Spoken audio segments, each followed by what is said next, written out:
Ho ho hello my friends, my name is Becky and this is Bex Reads, and welcome to this themed reading vlog that I am participating in with a collaboration with some other fellow booktubers, and we are reading some holiday romances. So you will have seen that I have started reading a book already. I had a bit of a cold, I had lost my voice, so I was trying to film some clips that didn't require me talking, and thankfully I am on the mend. I still have a little bit of a hoarse voice, but at least I can talk pretty normally now. So I have already finished reading the first book for this vlog, which was this book, Mistletoe by Zariah L. Banks, I believe it is. This is one that I picked up for free from Amazon. I didn't know anything about it. It was just free. It looked cute. So the premise of this is we're following this woman who has moved back to Boston, and she is an interior designer, and so she's trying to make ends meet, pay her rent and things like that, while trying to build up her clientele again. And she's having some difficulty doing that, and in the beginning of the book, her car breaks down, and so she gets a tow. Mistletoe. And this man shows up and he tows her car and he pays for a new battery for it, and they start up a friendship, and then their romance develops throughout the book. This is a novella, and so it was really quick. It was only I think 90 pages. That might be pushing it. It might have been less than that. And when he finds out that she's an interior designer, he asks her to redesign his office space at his towing company, which I found really odd, because he's talking about this towing company and he's like, I would like a meditation corner over here. I'm like, what the fuck kind of towing company has a meditation corner in it? Okay, sure. But she has some things going on in the background where she has an ex that would always give her money if she needed it, and so she reaches out to him, and he calls and he hears her on the phone with this guy and he gets jealous and whatnot. And so that's their third act miscommunication breakup thing, is oh, she's just another one of those women. It's dude, you've known her for 2 weeks, calm down. This got a very low 3-star for me. I liked the fact that our main characters had very different jobs than what I'm used to reading. She's an interior designer, he works for a towing company, and I don't think it was ever mentioned that he was the owner of this business. I think it was a family business, so he wasn't super wealthy or anything like that.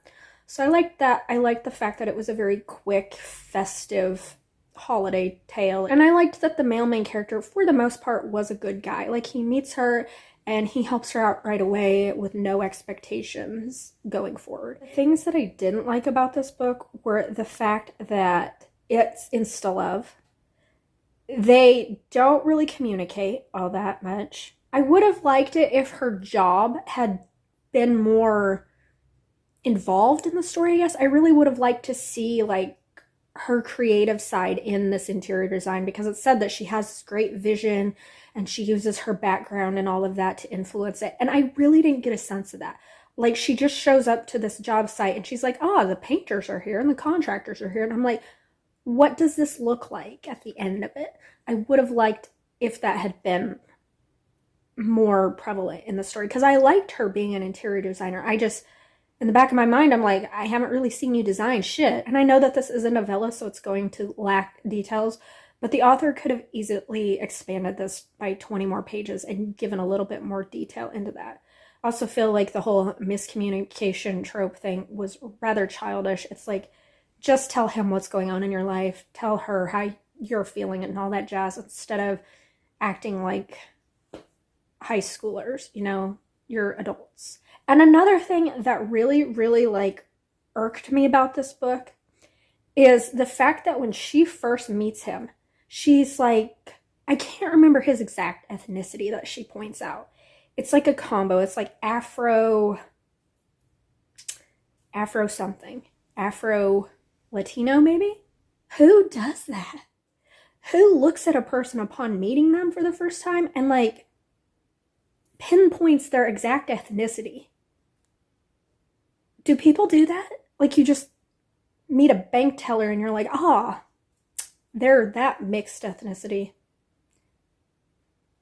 I feel it was so bizarrely written into the story, and I feel like it was just there to pinpoint the fact that these characters were diverse, which I don't love. It just doesn't come across naturally to me. Instead of you like giving descriptions of your characters or their traditions or their morals or their religious backgrounds or anything like that to indicate what their ethnicity is, you just have your character blurted out in their head like, oh, they're this ethnicity.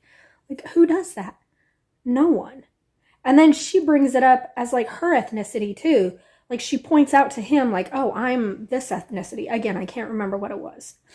But I'm like, who does that? Like, upon meeting somebody?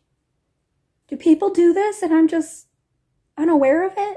I also just didn't feel a lot of chemistry between these characters because it is so insta-love. I'm like, where's the getting to know you phase? I liked how he like helped her out in the beginning and he was really sweet with her, but like it didn't last long enough for you to build a connection or anything or any sort of chemistry for me to go on. And this also does not have any smut in it, so it's not like it's just a sexually charged story either. For picking this up free, it wasn't worth it, in my opinion. So with that, I started reading this book. I think the title is Witching You a Charmed Christmas, maybe? We're gonna go with that. Could be wrong. But this is another ebook that I picked up for free. So we're going to use this vlog as sort of like an unstuff my Kindle reading vlog challenge, kind of. Because I'm not doing that this month because I have so much stuff planned that I just couldn't fit in an unstuffed your Kindle reading vlog either. So I'm sort of using this as that. And I haven't gotten too far into this. I'm only on like chapter 2. And from what I know so far, we're following this woman who is a witch, obviously.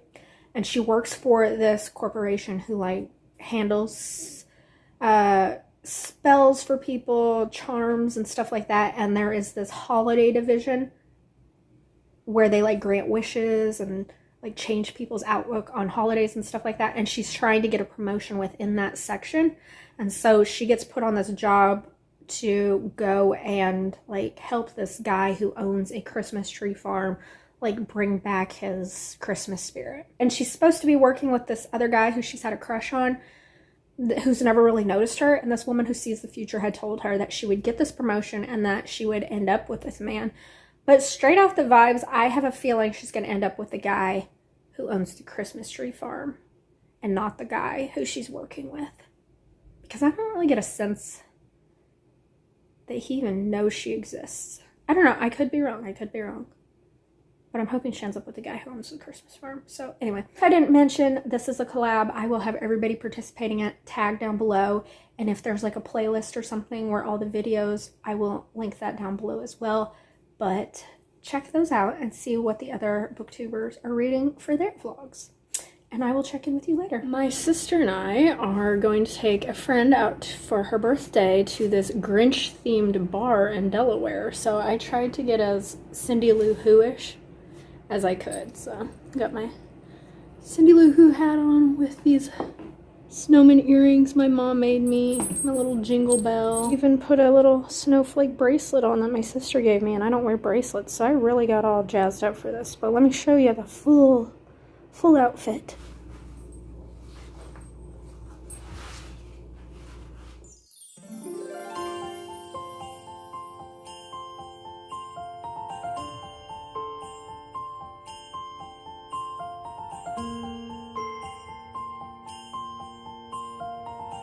Finished reading Witching You a Charmed Christmas, and I actually really enjoyed this book.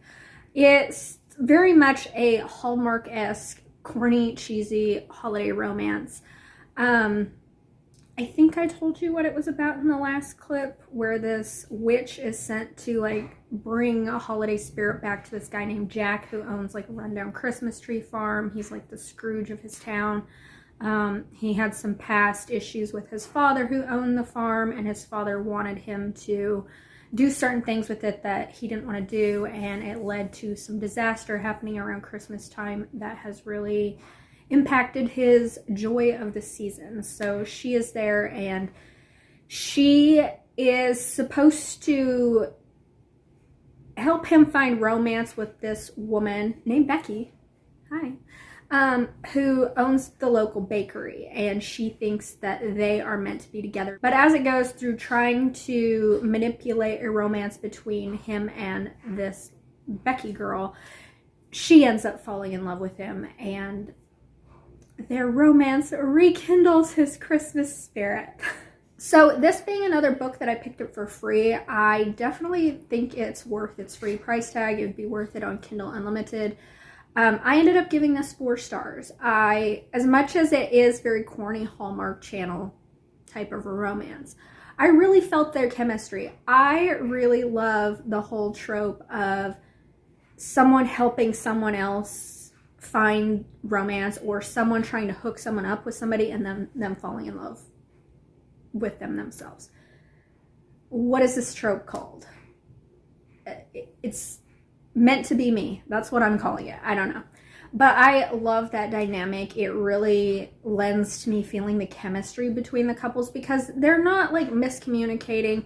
They're not bringing drama to the relationship because one person genuinely wants to help another person find love, or one person really thinks that somebody else is meant for them. So it's not that kind of drama. It's just, it's supposed to be me. I thought they had great chemistry. This has absolutely no smut in it, but I often feel like the lower the smut value, the higher the chemistry I feel in books. So I liked that even though this was a shorter story, it's only like 115 pages, which is kind of a detriment to it. I feel like if it were longer, it would have been much more enjoyable because we could have fleshed out the situations a little bit more.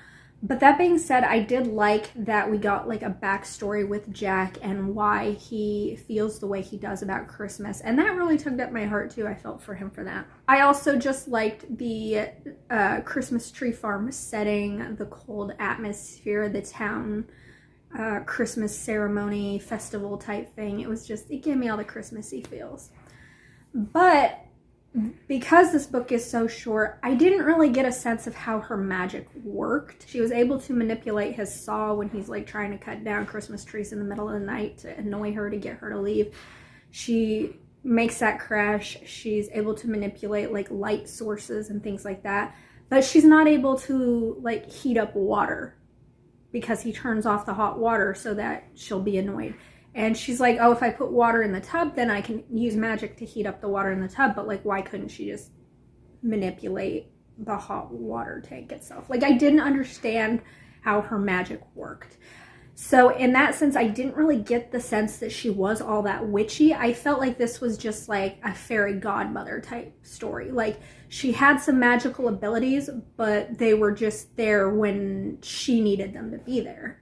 On top of that, I thought I would give you an update on, I think I inserted some footage. My sister and I dressed up and we took our friend out for her birthday dinner at this like Grinch themed restaurant in Delaware. We were very excited to go to it. We seen it on Instagram, and like the appetizers were all Grinch themed, and the restaurant itself had a bunch of decorations and stuff like that. So we got dressed up for that. My sister drove us an hour and a half. And it was not worth it. No, it wasn't. We got there around like 4:30 or something like that. And so it was busy, but there were tables available downstairs. And instead they chose to seat us upstairs, where they did have decorations. Like, they had a tree and they had some lights up. But it wasn't to the extent that the downstairs was decorated for it, that we had driven an hour and a half to like see and experience, and we didn't even get to experience that. On top of that, the food was not very good. The appetizers were very mediocre. Everything that was supposed to be hot came out barely warm, and they didn't seem like they were fresh appetizers. They either seemed like they had either prepared them months in advance and frozen them and then just reheated them, or they had purchased them frozen and reheated them. So that was mildly disappointing. My sister did say the alcoholic drinks were pretty good, and they did have a small room that was set up in like Grinch character cutouts and like trees and stuff that you could take photos in, but it wasn't anything worth driving an hour and a half to do. It was there for us to get dressed up and celebrate our friend's birthday, but other than that, we could have done that in Philadelphia. So that's the update on that in case you were curious. But I had planned to turn this into a 3-book reading vlog. I did have one holiday romance-esque book to read, but unfortunately it's getting down to the wire where I need to edit and upload this video, so it goes live on December 1st. So I'm going to call it quits here with these 2 books. Let me know down in the comments, have you read either of the books that I read, or what is a holiday romance you're looking forward to reading this holiday season?